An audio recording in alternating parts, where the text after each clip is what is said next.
extremely great pleasure to introduce someone who I've known for quite a while now. I think it probably ages way too much if you've even admitted it. Tony Milne. Tony's been involved with a huge amount of I suppose social campaigning and justice and equality work within the wider Christchurch area. I had the great privilege of working with Tony with the Civil Union Bill and a little bit more with the marriage equality process that has been undertaken quite recently. So I do know how much this young man works and the type of time and energy that he puts in to, I think, just try to make the world a better place before I burst into a nice song. Oh, good. I believe the children. Also used to be in the cathedral choir.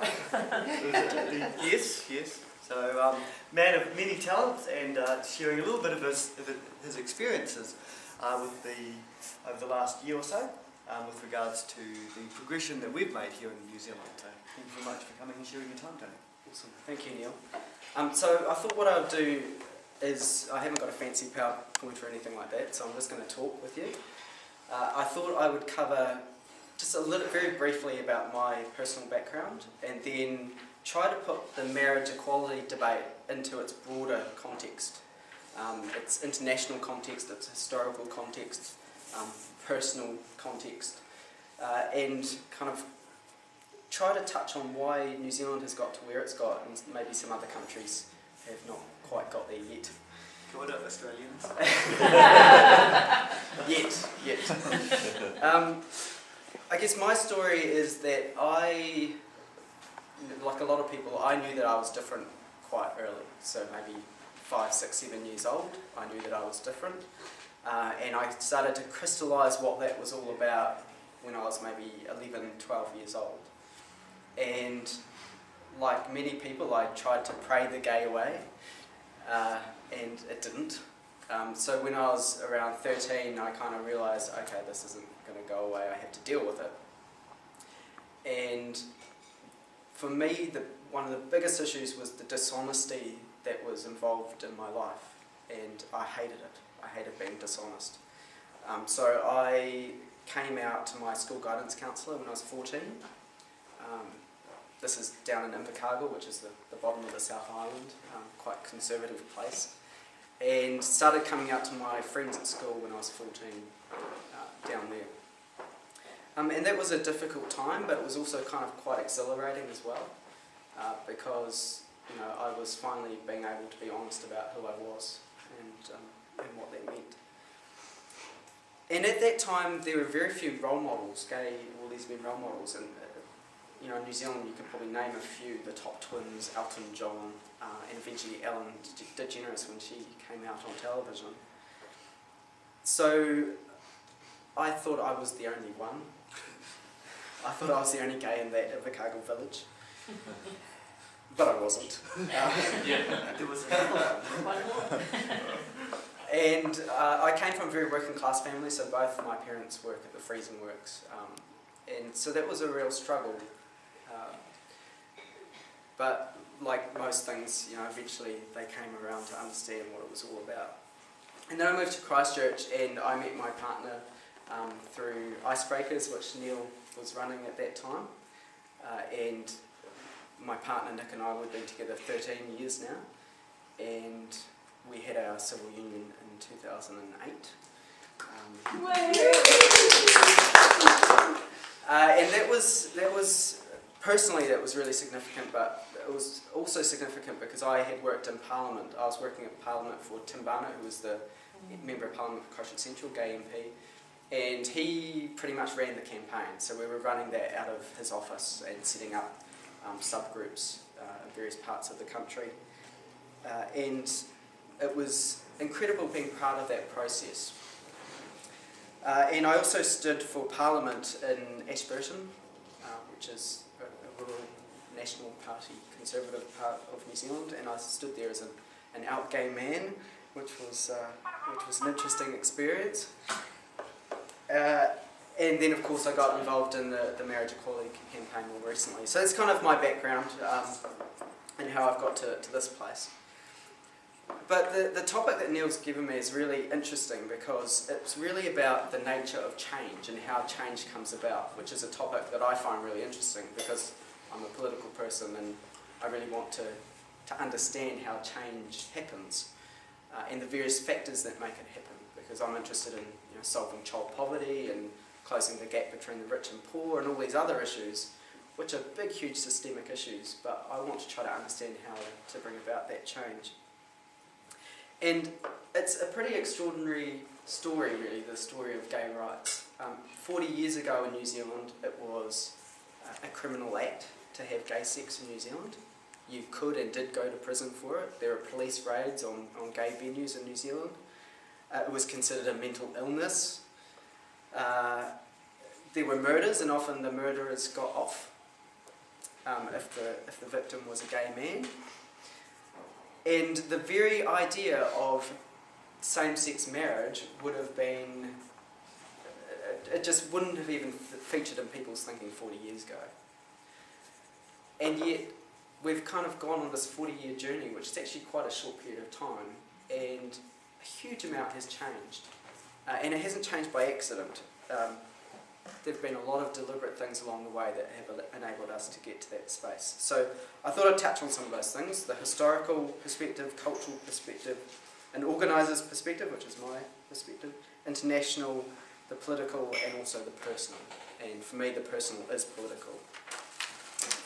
So historically, I think there was very much a sense that it's time, and that was a feature here in New Zealand, and I think it's very similar in the United States, where the debate has progressed to such a point where the sense of its time is an important part of the debate. The historic journey in New Zealand was that we decriminalised gay sex in 1986, and that was probably the biggest and most intense debate and campaign that we had in New Zealand. And at that time there was a majority against doing that, and there was a petition that the Salvation Army ran, which got 800,000 signatures, which was probably almost half the New Zealand population at that point. And it was a pretty vicious and nasty campaign. Then, and it succeeded and was passed in 1986. And then the Human Rights Act was passed in 1991, so that removed homosexuality as a basis of discrimination. And then we moved on to, there was actually in 1996, there was the Kulta case, which was 3 lesbian couples took the New Zealand government to court over their inability to get married.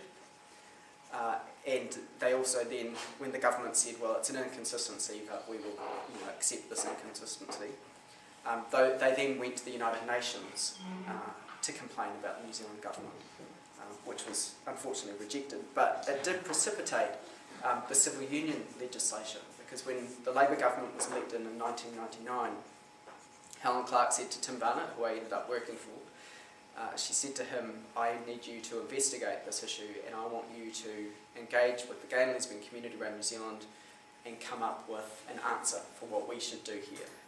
So it was kind of an open book at that point. So she didn't say, we're going to introduce civil unions, or we're going to introduce gay marriage, or she said to Tim, go and engage with the community and come back with a solution. And Tim went around the country and engaged with a whole bunch of people, and some said we must go for gay marriage and nothing else. And some said we should have civil union that's just for gay and lesbian couples, and then some said we should have civil union that's open to both same-sex and opposite-sex couples. And that was ultimately the policy that most people wanted to go for, which was partly pragmatic. It was what was seen as achievable at that time, and it was, most people preferred that than going for civil unions, which was just for gay couples. So it was seen as an open and inclusive institution. And also, really importantly, there was another piece of legislation, a companion piece of legislation that passed at the same time, called the Relationship Statutory References Act. So the Civil Union Act was about this thin, the other bill was about this thick, and it was actually the grunt work of the legislation that enabled a whole heap of bills like the Immigration Act and all sorts of other things were amended to remove discrimination. So the Civil Union Act kind of created the ceremony and that kind of stuff, but actually the other bill was even more important in a lot of ways, but it didn't get much attention. One of the really... Sorry? It's because the reporters couldn't be bothered. Yeah. And some of the politicians, I suspect, as well. The really important thing there, I think, is that the gay and lesbian community in New Zealand were really strategic and were determined never to lose a battle. So none of these battles were lost by the gay and lesbian community. And they never overreached. If we tried to go for gay marriage back in 2003, I suspect we probably would have lost it. And that would have given a lot of confidence to people who read the Bible as a more literal truth reading, a more kind of fundamentalist reading of the Bible. It would have given them a lot of confidence to then oppose us even more vigorously. So we never lost a debate or any of these pieces of legislation, and I think that's actually quite important. And the difference between, say, marriage equality to homosexual law from 1986 was that it was a lot easier in many ways, and that's why I've put it into the historical context, because the public was on side. A big majority of the New Zealand public was quite comfortable with marriage equality in a way that in 1986 they weren't on side with decriminalising gay sex. The cultural perspective.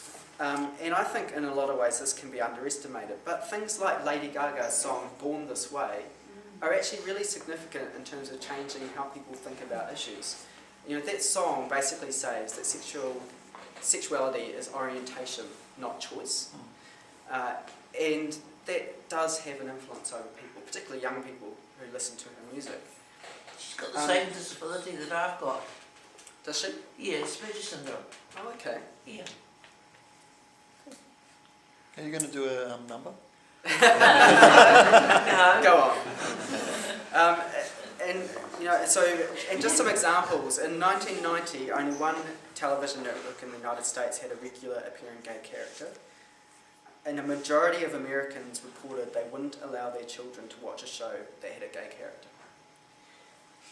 And of course, most of New Zealand television is we get it from the United States and Britain, so we're watching the same shows. By the mid-1990s that had changed. There were television shows like Friends, which had recurring gay characters on them. And of course 1997 when Ellen DeGeneres came out as a lead character in a 1-hour episode which was watched by about 46 million Americans and was watched by a lot of New Zealanders as well. I remember watching it. So people are increasingly seeing and hearing gay characters on television and in movies. And that does change how people think. And nowadays, almost every television show has a gay character of one kind or another, and it's part of the mainstreaming of the gay and lesbian community. An organiser's perspective, so I'm an organiser, and campaigns do matter. And I think almost every gay rights campaign in New Zealand, we have out-organised our opponents. In one way or another. During the Civil Union campaign, that was a very different campaign from marriage equality. It was a more top-down style campaign. So it kind of Tim ran it from his office and devised the strategy, and that was kind of then filtered down to branches. And it was, in a lot of ways, there were more older people involved in that campaign. Marriage equality was quite different in that it was really devolved. And the structures were devolved. There was still discipline in terms of messaging and being respectful of opponents, etc. But it was a much more filtered down, devolved campaign. And it was very much a young person's campaign. There are heaps of young people involved in a way that they weren't in the Civil Union campaign, which I think was a really important difference.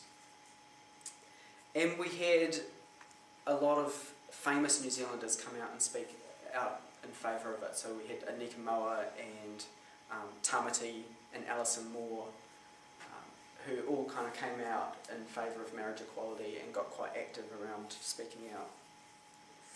And it was a very modern campaign in terms of really utilising social media to a significant extent, particularly Facebook, but also some clever YouTube videos as well to get the message across.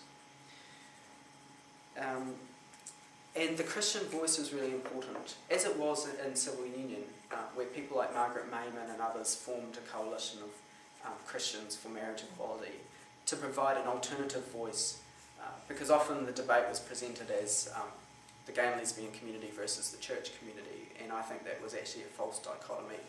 And people like Margaret Mairehau and others coming on board and providing a biblical analysis of why we should have marriage equality was an important part of the debate. And of course we generated something like 20,000 submissions in favour, which was a huge number of submissions, and a lot of personal stories.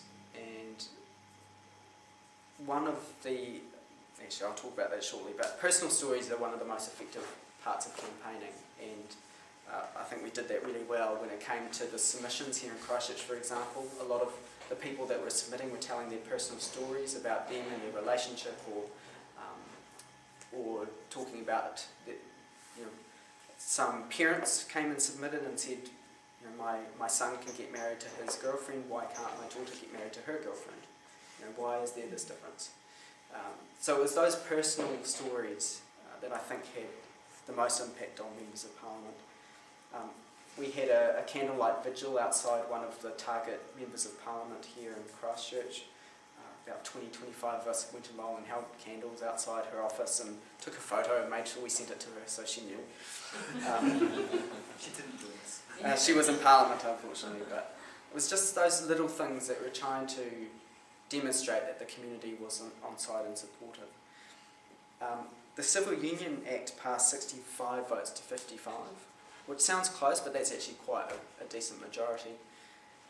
And the Marriage Equality Act passed 77 votes to 44, which is a massive majority when it comes to legislation. A lot of legislation at the moment is passing by one vote, 61 to 60.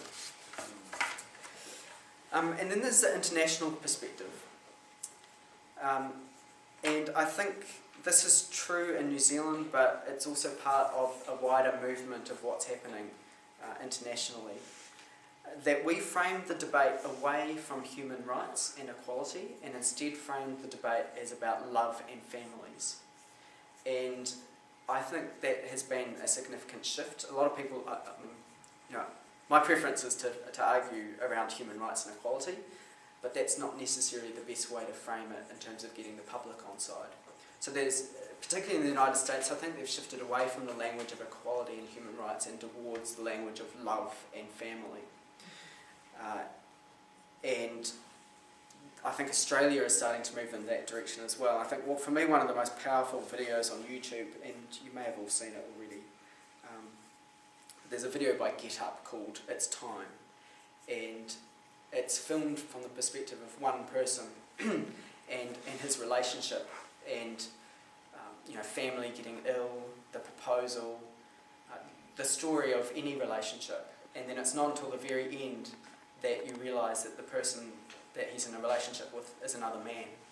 But it's not until the very end that you get that.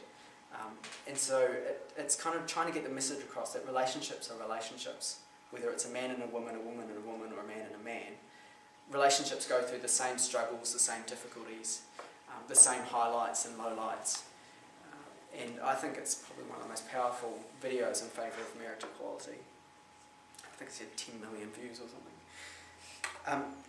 So the New Zealand context isn't that different from the path that a lot of countries have followed. So it's kind of decriminalisation of gay sex, human rights, tackling HIV and AIDS from a public health perspective, civil unions, marriage equality.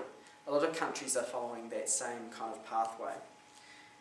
And it has happened, I think, it feels like it's taking a long time, but historically it's actually quite a short period of time for such a significant change.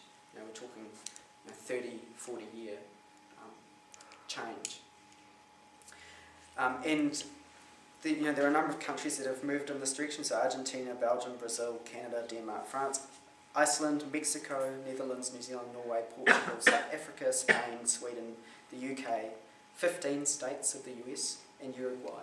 In the US, it'll be a progression, state by state, they'll eventually get marriage equality.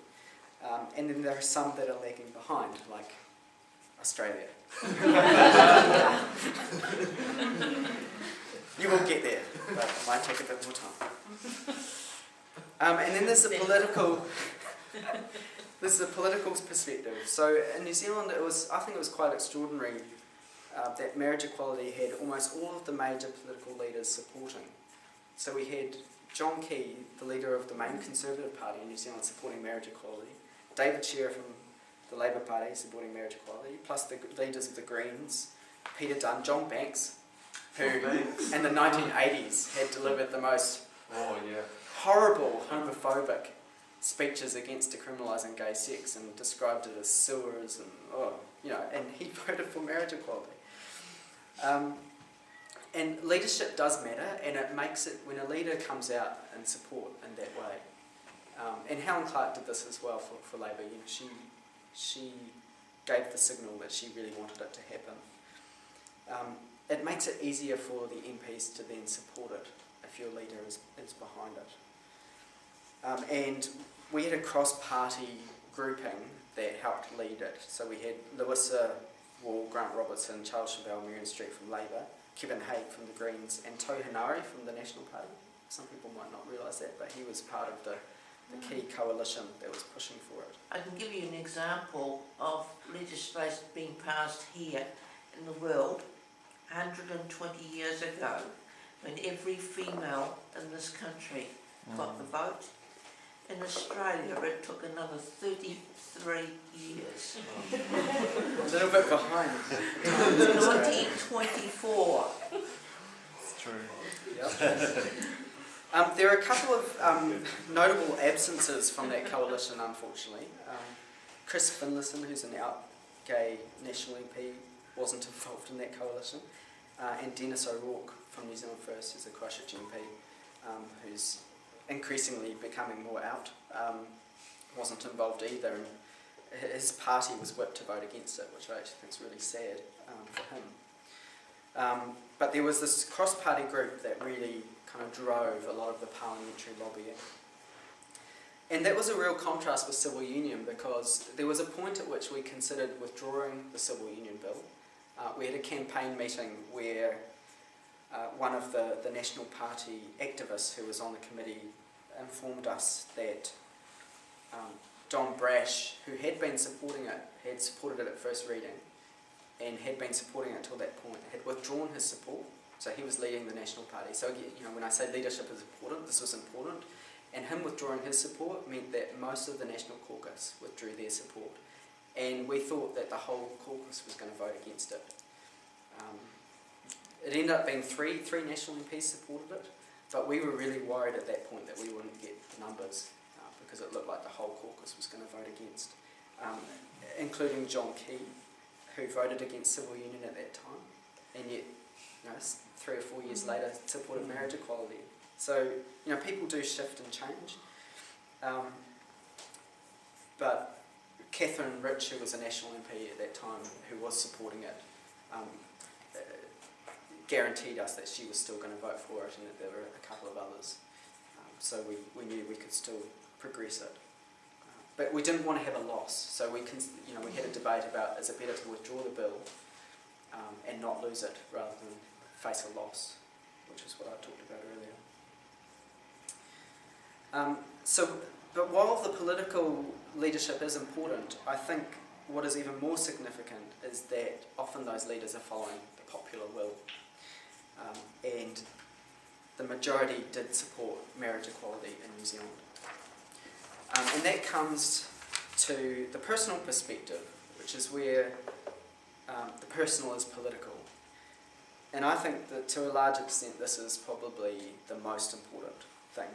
And I think the biggest driver of a lot of this change has been people coming out. It sounds like a simple thing, but it is hugely important. Coming out to friends, to families, to workmates, it is a huge driver of change. And the research shows the biggest predictor of whether or not someone supports gay rights is whether or not they know someone that is gay. In 1985 in the United States, only 25% of people knew someone gay. By the year 2000, that had gone up to 74%. So couples willing to speak out, tell their stories, be the non-threatening public face of love is really important and really powerful. And I think the gay rights journey would not be possible without that happening. And you know, it's still really difficult for people to come out. It's still an act of courage and an act of bravery for people to come out. But it was the pioneers who came out when it was still illegal to have gay sex, and by coming out threatened going to prison. It was those pioneers then who really laid the foundations for the change that we're seeing now, and every single person that has come out along the way. That personal journey has enabled the political journey as well. And I think people are the heart of the change. But there's a cautionary tale, which I think is really important to remember, that rights can also be rolled back.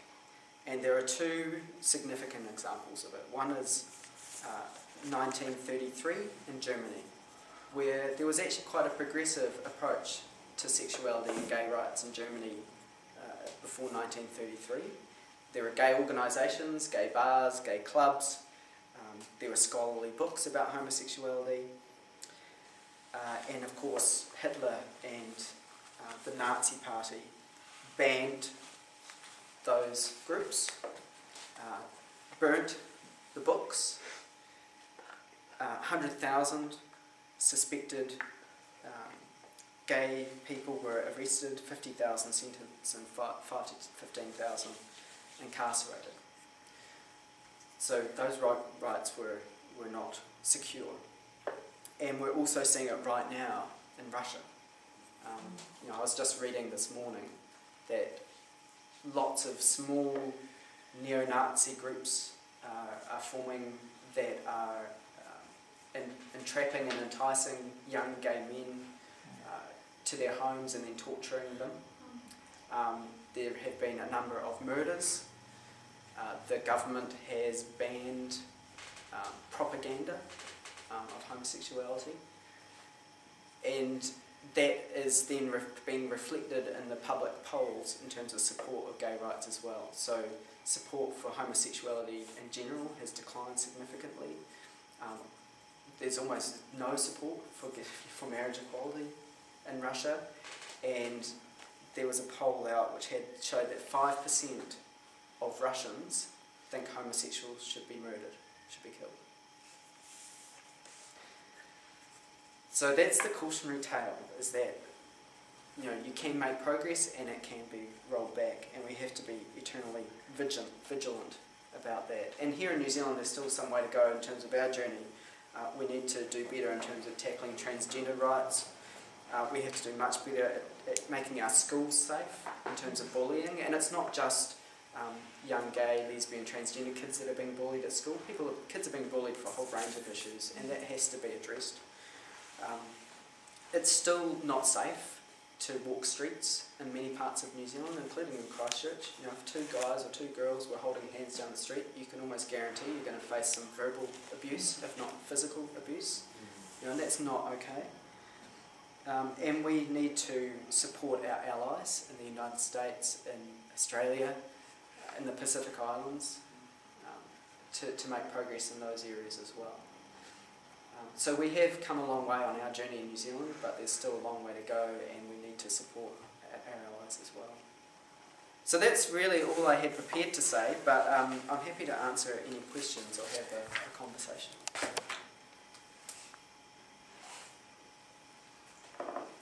They're pretty talkative, actually. Yeah. Let's wait something. I'm going to dive in with as soon as someone breaks the ice. So why do you think Australia hasn't come as far as New Zealand? What do you think the determining factor is there? Gosh, I mean, I've been involved in marriage equality activism since 2004. I think that, well, Australia's got a really interesting Labor Party, where Labor has really, really strongly opposed this until about a month ago. And then they announced, we decided we support marriage equality, and we have a chance to give it to you right now, but we won't. You've got to elect us back in, and then you can have marriage equality. So it's been held hostage. So I mean, I would say that probably political opportunism like that, and people who are more concerned about political careers, because I guess our Labor Party, I wasn't going to talk about Labor a lot, but comes out of a philosophy in Australia which is unique, where they have a special relationship not with the working class, as Labor would imply, but with the unions. That's been the philosophy from the start, and what that has meant, especially in the last 10 years where our unions have almost been decimated, is that their alliances with a bureaucracy, like a head. So I think that's got quite a lot of corruption in it, which is unfortunate. And I mean, the campaign's been internationally moving along very similar lines. But on the other hand, like, I thought it was interesting that you pointed out the civil unions legislation paved the way for that. And we had a situation in Queensland, Queensland had adoption rights, and then they moved to a more conservative government a few years ago, and they rolled back the adoption rights. So, in a sense, there's a lot of rural, I mean, there's no really word for it other than homophobia, but that really kind of, antagonistic spirit, and that's not been challenged very well. So I think those are things that have affected it. One of the important things, like with civil unions, is that the community has to be united behind it, because if the community divides, then you can't win if you're divided. And it was important in New Zealand that I think that consultation that Tim did around the community, asking what they wanted, was important to get the community on board behind civil union. There were a couple of dissenting voices, but actually, by and large, most people accepted that this is what we can achieve now, so we should go for it. But I know in other countries, particularly in America, because with civil unions you don't necessarily get all the government benefits that come with marriage, and so it was much more divisive. And again, there's been community in America. But I think what happens often is you kind of reach a tipping point, and even 5 years ago in the United States it was looking pretty hopeless, where even in California, one of the most progressive states, they passed the Prop 8, and Sarah Epperson, who works for me at the Problem Gambling Foundation, she worked on that Prop 8 campaign, and she, it was devastating for so many people who put hours of voluntary work into it, door knocking, all sorts of things, and they lost that referenda.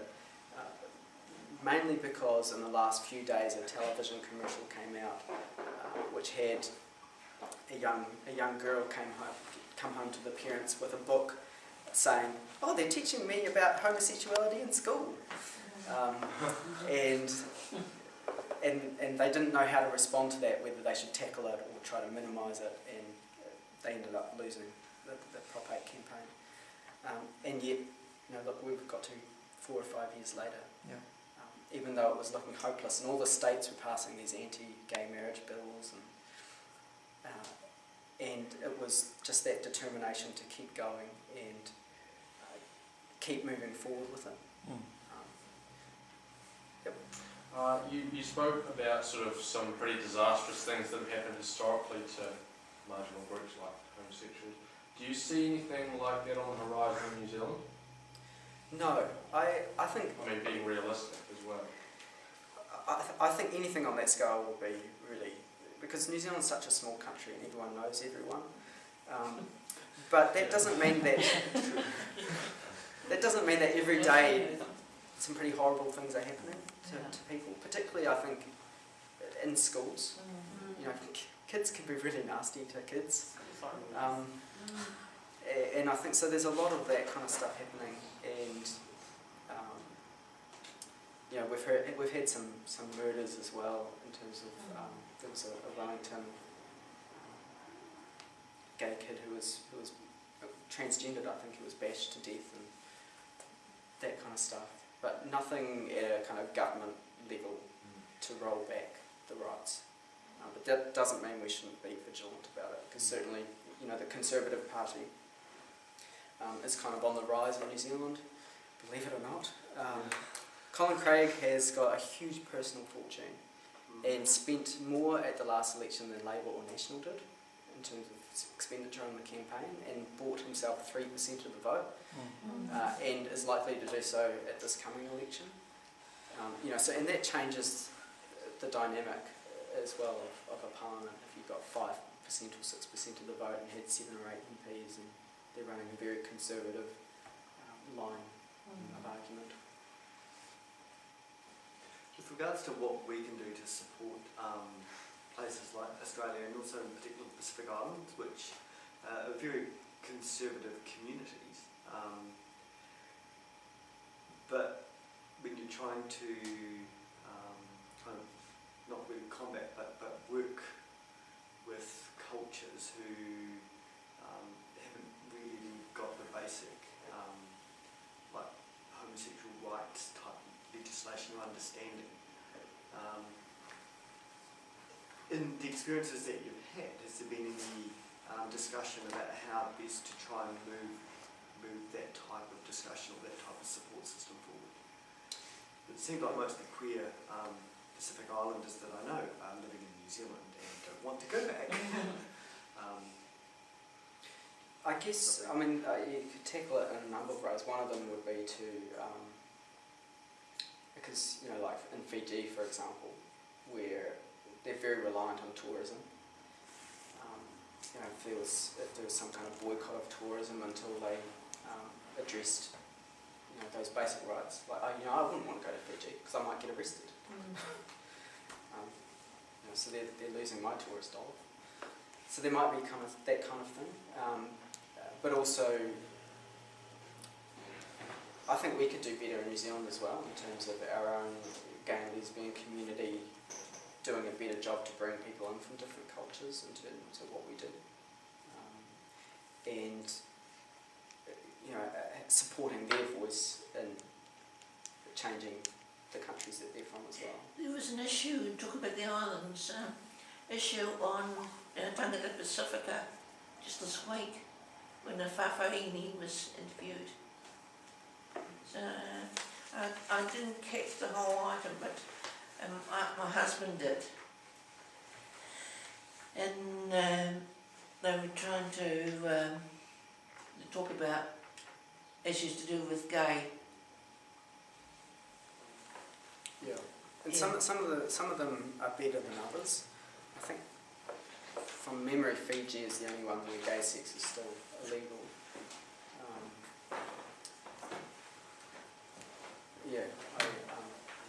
But interesting when Tony and I went to, not this Tony, I had one as well.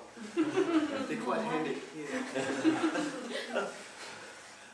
Went to Samoa, that we went on a bit of a day trip around, and we went to one of the local ministry training organisations, Methodist, and they actually said that before the men, because it was all men, before they graduated, they also had to be married before they could then go on and enter into a parish and well, be given a parish or a place to minister. And we're kind of standing there just going, this is what I think in New Zealand is a relatively progressive denomination. I think the Methodists are doing quite well here in New Zealand. But then when you come over to one of the smaller islands, just that whole, it's almost like a completely different denomination, which did surprise me. It's a little bit like the experiences that we've had with the Salvation Army. Initially I think the Salvation Army was not a good organisation with regards to gay rights, but More recently, they've actually stood up and started and said, well, actually, Apologise. We're really sorry, and what can we do? And actually quite happy to have that dialogue. Whereas when you look at the Salvation Army in the States, it's an absolutely awful organisation, which is kind of like where we were back in the 80s. So there's kind of inconsistencies between all the different countries. I think it is providing a lot more of a challenge because I think it's about lots of little acts of bravery along the way, and sometimes it is really difficult to come out or speak out, particularly when you're in an environment that's very conservative or very different than you. But I think having those conversations, like the New Zealand Salvation Army, if they go to a conference in the United States, actually having the conversation and confronting people about it and saying, well, we do things differently in New Zealand and this is how and this is why. And again, I think going back to the personal, I suspect a lot of those people would say that they don't know anyone that's gay. So people coming out and telling their stories and being part of that is, I think, ultimately is what will lead to the change. Similar circumstances went through my own family. My brother, 20 years ago, went up to a Pentecostal school in Whangarei, and he couldn't finish his course. It was a 3-year course. He did 2 years, and they asked him to leave because his wife walked out on him. So, I mean, I've seen the journey in my own family where maybe when I was 14, 15, something like that, I remember overhearing my parents talking about that gay people should be shot. And yet now they're amazing. You know, they're really supportive of my relationship and me, and to a significant extent it was because they didn't know any gay people, and their stereotypical view of a gay person was they either wanted to wear a dress or they were a paedophile or had AIDS. That was what they thought a gay person was. And it was through me coming out and being in a relationship that changed how they think. And I think a lot of families are like that, and I've seen people go through journeys, and even in our own civil union we had one of my uncles came and said to me afterwards, before he came to that service, he was really homophobic, and he was quite reluctant and anxious about attending our service, and he said it was the most beautiful service he'd ever attended in terms of a wedding, and it blew his mind and he completely changed the way he thinks, and that was just from coming to our civil union ceremony. With that amount of gay people who looks gay people. Serious. So people can change, and I think they go through that journey through coming into contact with people that are different, and yeah. I think that paedophilia thing's still around alive and well, isn't it? You know, that somehow you've got to protect your children from the gay guys, you know. Yeah, and it comes through in terms of it's going to take a long time to get rid of that one. you know, young men not going into primary teaching and because of all that stuff as well. Yeah. There was a process that recently went on in a rural Baptist church that some people who come to my church in Sydney sometimes go out to that church, which is close to their home. And they, in order to transition to a fully welcoming and affirming congregation, they had to go through the Baptist process of congregational votes. And what they did was they got every different kind of ministry that you can do in a church. And people had to vote about whether gay people would be allowed to do every single one of them. And it was a really interesting process because like, everyone says that we're perfectly happy for gay people to attend. That was 100%. Yeah. And they didn't get any strong negatives. It was a good process they went through. But there was a little spike at teaching Sunday school. There were a lot of people in the congregation who would have been absolutely happy to have a gay minister, pastor, preacher, all this kind of stuff, but just not comfortable yet with teaching Sunday school. I thought that was really interesting. I like taking kids around scout camps and things. So the scout leaders Sorry, you had a question? Oh yeah, you just prompted some thoughts around, I guess, the big threat for homosexuals in our society is more in the community and less political at the moment, probably. So I guess what I've observed is that there's sort of safe places for homosexual people to be openly homosexual, and then there are not safe places. So this is quite a safe place, it seems to me. Perhaps my church probably isn't such a safe place. You know, it's probably a safer place if you don't tell anyone you're gay. What's your church? It's St Margaret's. I'll come and talk to you know, school, you talked about, you know, bullying being a big problem. Perhaps the school I went to was better for gay people, being Hagley Community College, you know, because they were probably cool with you if you did anything, which can be a problem, you know, when it comes to attending class and stuff like that. But compared to, you know, schools that some of my friends went to, like Christchurch Boys High, something like that, probably not such a great place to be gay, on the whole. But I don't think the solution for me, I'm not gay just so you know where I fit in the picture, but the solution for me probably isn't to come here. You know, I don't think that it's fundamentally good to have safe places and not safe places. We want the not safe places to become safe places, not to get replaced by safe places. Yeah, absolutely. And I guess. And everywhere should be safe. Yeah. Yes. So I guess that's probably quite a challenge, because the temptation is just for me to come here because I agree with you guys, and for me to say to my gay friends to come here, but I actually want my gay friends to be able to come to my church. You know, I'm not sure how you solve that problem. Yeah, and that's the journey that we're on. I think, you know, the ultimate is that people are safe everywhere that they are, and I think that requires, as I said before, lots of small acts of bravery along the way.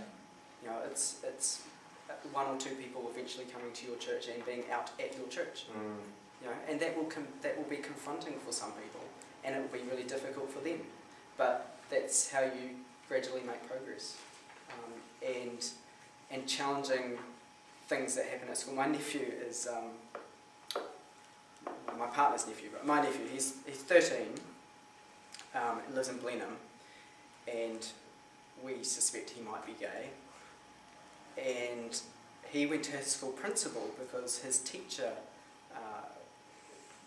used some kind of homophobic slur or said, you know, that's so gay to describe something. And you know, he went to his school principal and basically told on his teacher, who then had to go through a disciplinary. But it's people doing that stuff and saying, actually, no, that's not okay for a teacher to be doing that. And you know, that probably would have been quite difficult for him to do that. But it's, you know, it's challenging. It's those little acts of challenging, those little acts of bravery along the way that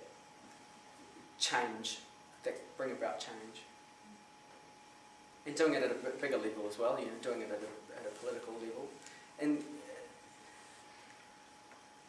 you know, in places like Russia, it's very real. You know, you could be beaten or killed in Russia at the moment if you speak out for gay rights. You know, so that's, and in New Zealand in the 1980s, it was difficult to do that, to speak out. And you know, some brave people did. You know, the first person that stood for Parliament, I think, as an out gay man in the 1980s, Robin Duff. I don't know if you know Robin, he's from Christchurch. You know, that would have been difficult at the time, but you know, he did it and challenged and paved the way for other people. And I find it interesting now with the Labour Party and the thing about who's going to be leader, and through the fact, you know, this question's come up. Are we going to have the first gay Prime Minister? That question is being thrown out there. I mean, not so long ago that wouldn't have even been considered as a possibility. There's positive and negative response to that, but the country's at a point where it's been considered and not shock horror and totally saying no. I mean, I don't really know I don't know what the response is really, but my impression is it's got both negative and positive response to it, but it's not totally inconceivable. Yeah, absolutely. Party members are going to have to do a vote sometime in the next few days. And one of the candidates for the MP for Wellington Central is gay. Yes. Yeah. And I've heard both perspectives. Some people have said to me, a gay man can't become Prime Minister, and some have said, of course he can. I'm of the view that I think he can. And I door knocked for Barack Obama in 2008 in Pennsylvania, and I was knocking on doors of Democrats, and some of them were saying to me, "Black man couldn't become president." I'm not racist myself, but I don't think a black man. You vote for him, damn it. And of course he did. And eventually a woman will be president of the United States as well. Shock horror. But there's Gay Prime Minister. we may have already had a gay Prime Minister. I suspect Michael Joseph Sellers may have been himself. The test is if you can get an out of the closet Prime Minister. The one good thing that's coming up with these sort of discussions is that people are also talking about, well, sexuality is a small part of the characteristics of the three candidates for leadership. Who's going to do the best job? Who's going to be able to take on our current PM and actually win? So that seems to be the primary focus, rather than the secondary or third level or fourth level down, which just happens to be sexuality, which I think is a definite recognition about how far we've gone within like growing up as a country, because previously it would be as a gay guy wanting to try and be MP, whereas PM, whereas now it's like it's one of the characteristics. But the key thing is, will he actually do the job and will he be successful? And one thing that hasn't been referred to this afternoon, and I've just thought of it, what would Christ say in all this? Yes, equality, and that's what he taught. Do you think so? Yeah. We're all equal in God's eyes, whereas some of the stuff that we've been talking about is very fundamental. So-called Christians, inverted commas.